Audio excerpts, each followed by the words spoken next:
আমার সামনে পিছনে জয়েন্ট করা, হাত লাগানো, রুই বানানো সব কমপ্লিট।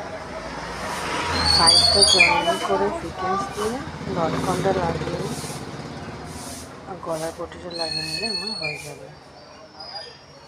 গলার পটিটা লাগিয়ে নিচ্ছি, মুখখাটির পটি লাগিয়ে নিচ্ছি। এবার আমি এক্সট্রা কাপড়গুলো কেটে নিয়ে সাইডটা জয়েন করে নেবো, তারপর ফিটিংস দিয়ে কোমর পটিটা লাগিয়ে নেবো। ব্লাউজটা আমি হাত সেলাই করে আয়রন করে পুরো কমপ্লিট করে নিয়েছি। আমার অর্ডার ছিল 6টা করে লটকন লাগানো, 6টা করে লটকন লাগিয়ে দিয়েছি।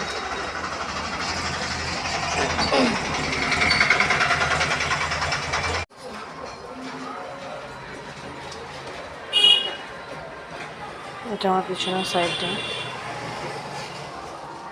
ধন্যবাদ বন্ধুরা, সঙ্গে থাকবেন, লাইক আর সাবস্ক্রাইব করে দেবেন দয়া করে।